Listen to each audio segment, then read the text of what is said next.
Hi, welcome to Hushed Stories.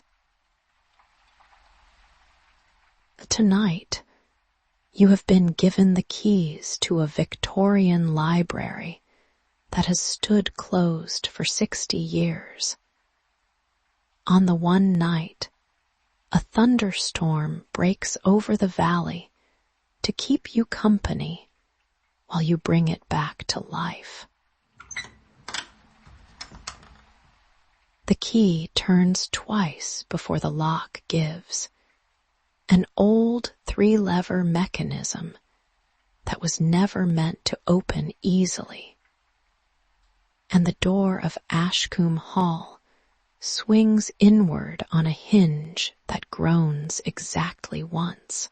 Rain has soaked through your coat at the shoulders during the walk up from the gatehouse, and the wind found the gap at your collar somewhere around the second cattle grid. You step across the threshold, and the storm drops away behind you, muffled instantly by 4 feet of stone wall.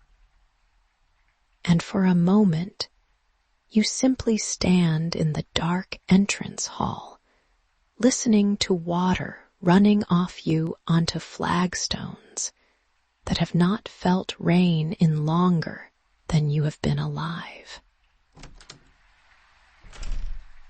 You push the door shut against the wind, and the bolt falls home with a weight that feels final in the best way. Somewhere above you, thunder moves through the hills, arriving late and soft, more felt through the floor than heard. You find the switch for the single working lamp in the entrance hall, and it throws a low circle of light across a floor tiled in black and cream, patterned in a design nobody has swept in decades. The air smells of cold stone, old varnish, and the particular sweetness of paper that has been left alone for a very long time. You are here to catalog what remains of the Ashkum Library before the Trust reopens the wing to the public in spring. And tonight, with the storm keeping every other soul indoors, the whole building is yours. Your footsteps sound enormous in the empty hall as you cross toward the library doors. 2 towering panels of dark oak, carved with a pattern of oak leaves. Someone spent real hours on a very long time ago. The brass handles have gone matte with age, but turn smoothly under your hand, and the doors open onto a room 3 stories tall, ringed with galleries of shelving that climb into shadow you cannot see the top of. Lightning finds one of the tall arched windows at the far end, and the whole room goes briefly silver. Every spine on every shelf visible at once before the dark returns. You set your bag down on the reading table nearest the door and let yourself simply look for a moment, because a room like this deserves to be looked at before it is worked on. Thunder rolls through directly overhead this time, close enough that you feel it in the table under your palm, and the sound seems to settle the room rather than disturb it, as though the library has been waiting a long time for something loud enough to wake it properly. You shrug off your wet coat and hang it over the back of a reading chair, And beneath the smell of stone and paper, you catch something else now that you are further in. A warmer note of leather and old beeswax polish that must have soaked into the wood itself over 100 years of careful hands. The shelves nearest you hold sets bound in matching calfskin, uniform and handsome. But 2 shelves along you find the ones that need you tonight. A run of volumes with spines cracked and boards hanging loose, their leather gone the color and texture of dried tobacco leaf. You pull the first one free with both hands, the way you were taught, supporting the spine rather than the boards, and carry it to the table under the lamp. The book in front of you is a Naturalist's field journal from 1871. Its calfskin spine split clean along the joint, so that the front board swings free of the text block entirely when you open the cover. This is exactly the kind of damage you came for. You lay out your tools in the order you always use. Bone folder, wheat starch paste in its small covered pot, a roll of Japanese tissue thin enough to read a newspaper through, your good scalpel, a stack of blotting paper to weight things flat once they are mended. The pages inside are foxed at the edges, but the ink has held careful copperplate describing the migration patterns of field fares along a stretch of coastline. And here and there, a small pressed leaf has been tucked between pages as a marker, still holding a ghost of green after a century and a half. You work the way you always work, slowly, testing each fold before you commit to it, easing the old glue at the spine free with tiny dabs of moisture applied with a fine brush rather than force. The paste goes on in a thin, even line along the new linen hinge you are building to rejoin board to text block, and you press it down with the flat of the bone folder, working outward from the center the way the paper wants to lie rather than the way you want it to. Outside, the storm has settled into a steady, businesslike rain against the tall windows. No longer dramatic, just constant. The kind of sound that seems to lower the pressure in a room. You work through the spine repair, and then 2 more small tiers in the map pages at the back. Each one a quiet, absorbing negotiation between your hands and material that is older than the country's last 3 monarchs. And somewhere in the middle of it, you stop noticing time passing at all, which is always how you know the work is going well. When you finally straighten and roll your shoulders, the field journal sits closed under a stack of blotting paper and a marble weight you found on the librarian's desk, its spine already beginning to remember how to be whole again. You get up to stretch your legs properly, and rather than start the next volume straight away, you let yourself wander the room, tracing a hand along shelf after shelf, reading spines the way other people read shop windows. Near the far wall you find a tall reading desk built into a bay, the kind with a sloped top and a row of small drawers beneath it. Clearly the personal station of whoever ran this library in its working days.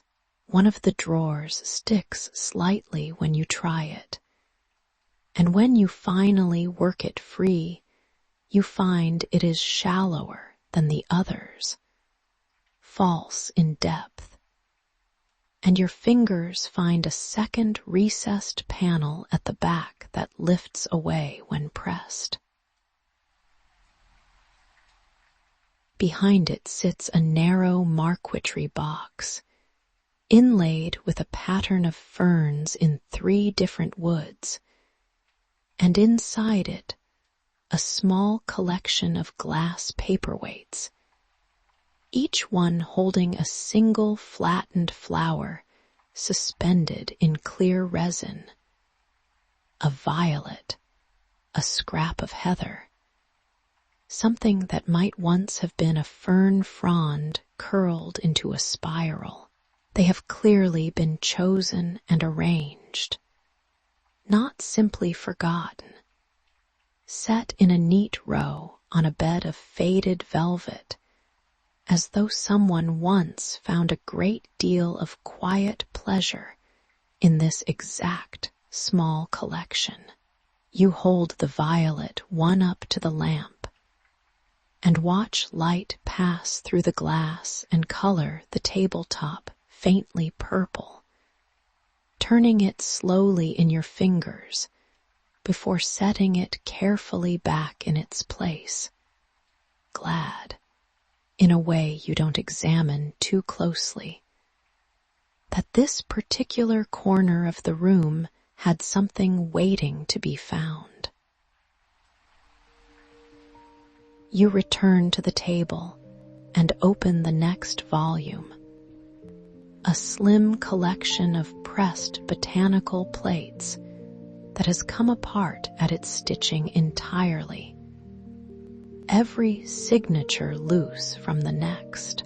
This one wants patience rather than repair exactly.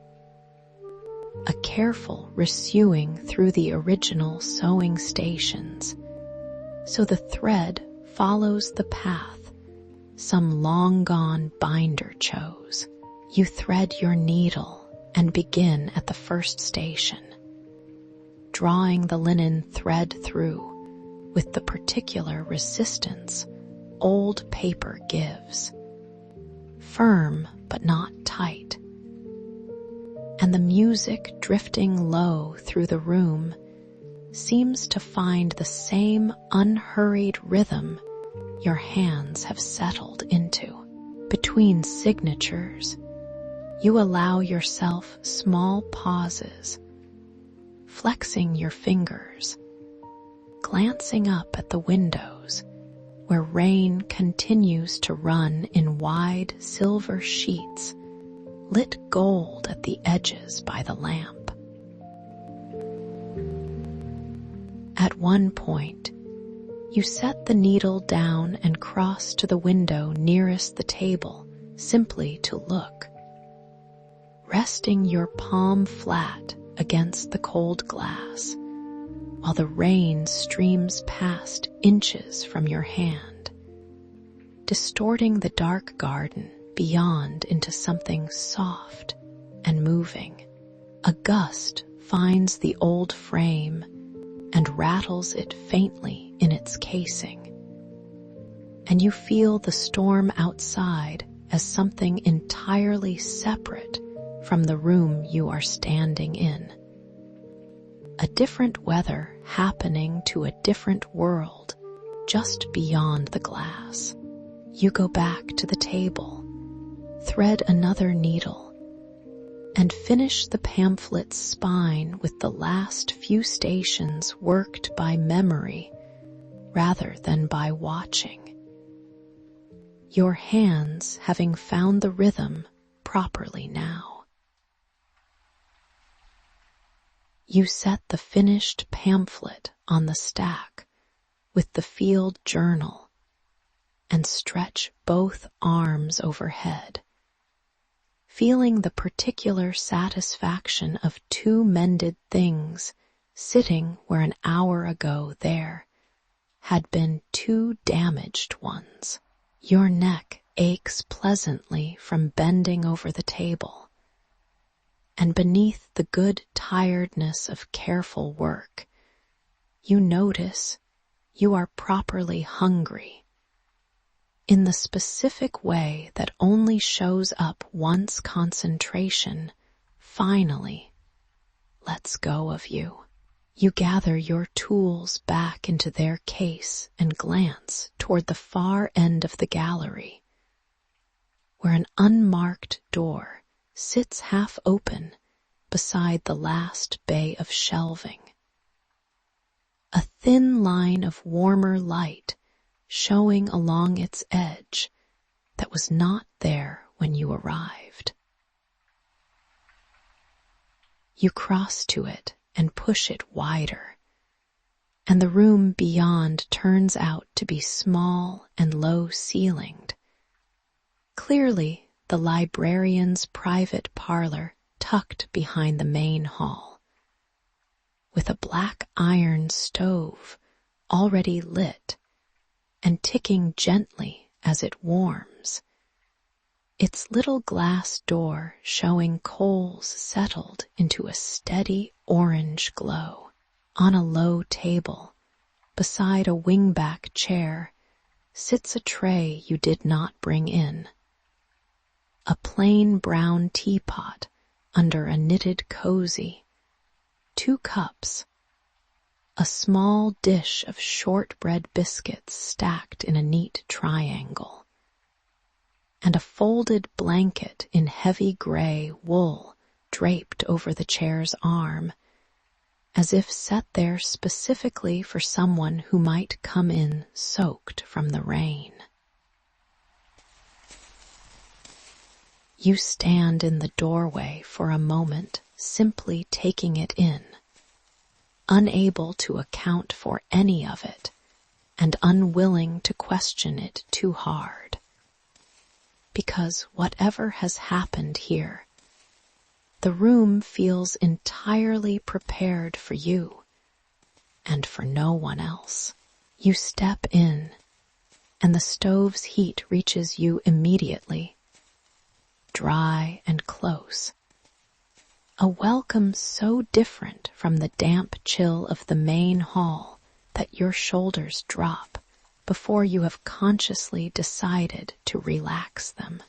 You settle into the wingback chair, pull the blanket across your knees, and reach for the teapot, finding it still properly hot beneath its cozy, steam rising thick when you lift the lid to check.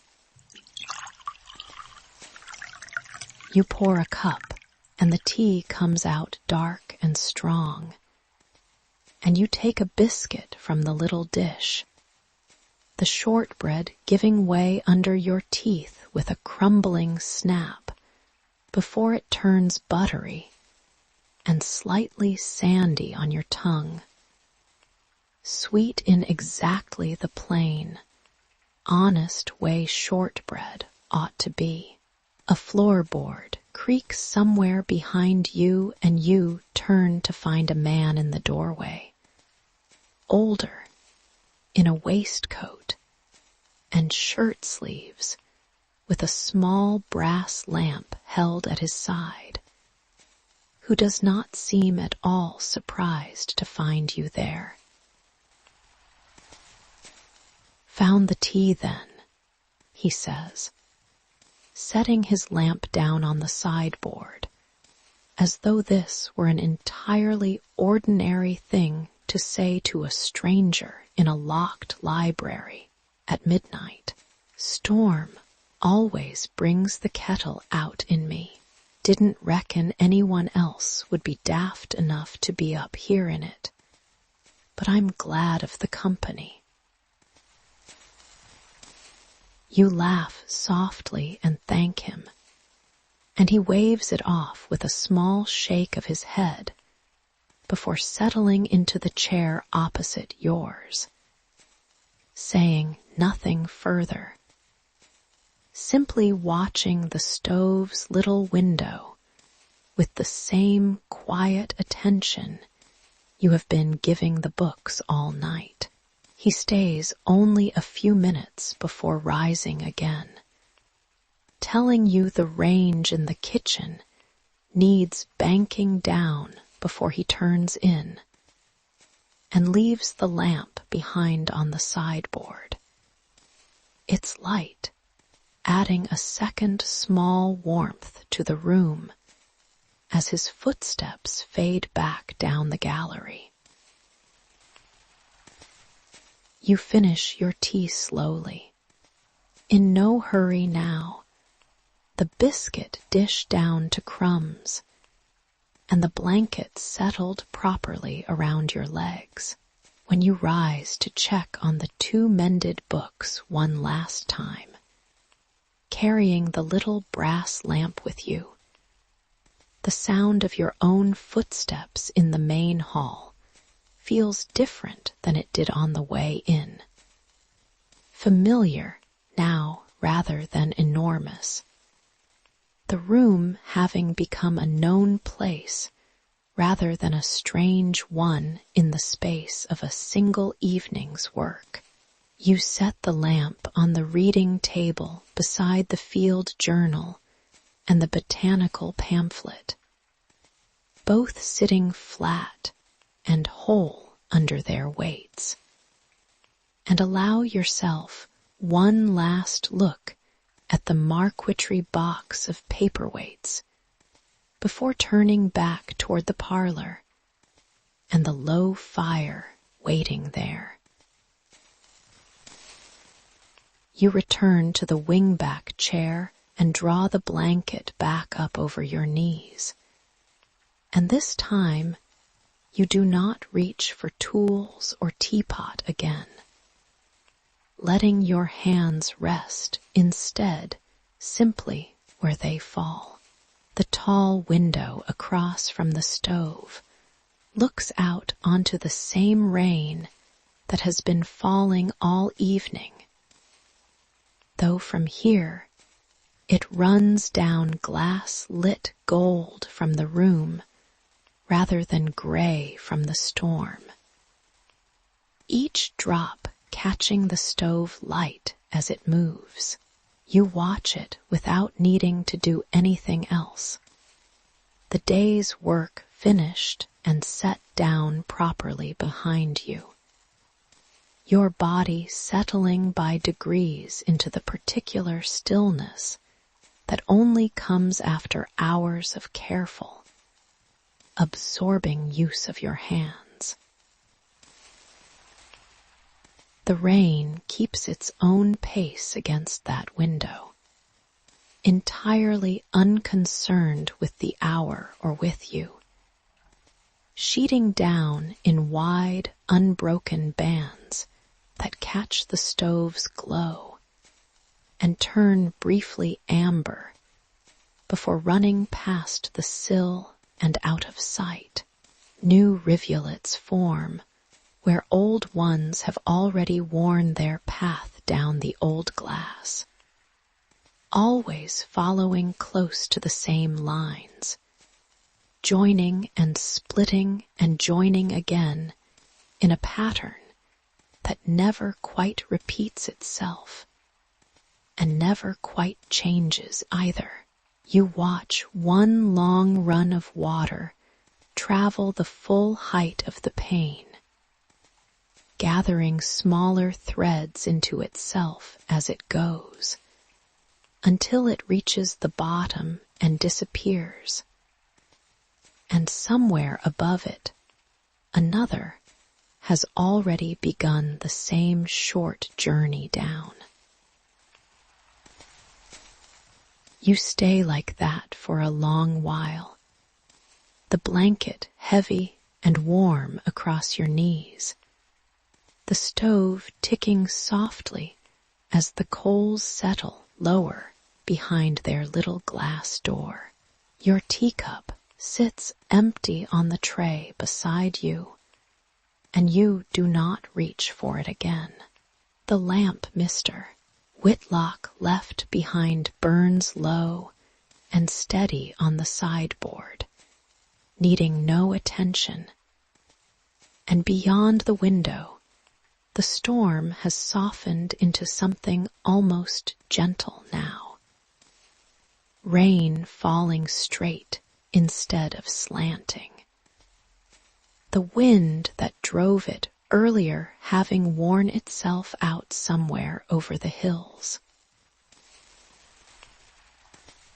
Your eyes rest on the window without really watching it anymore. The rain still moves down the glass, unhurried.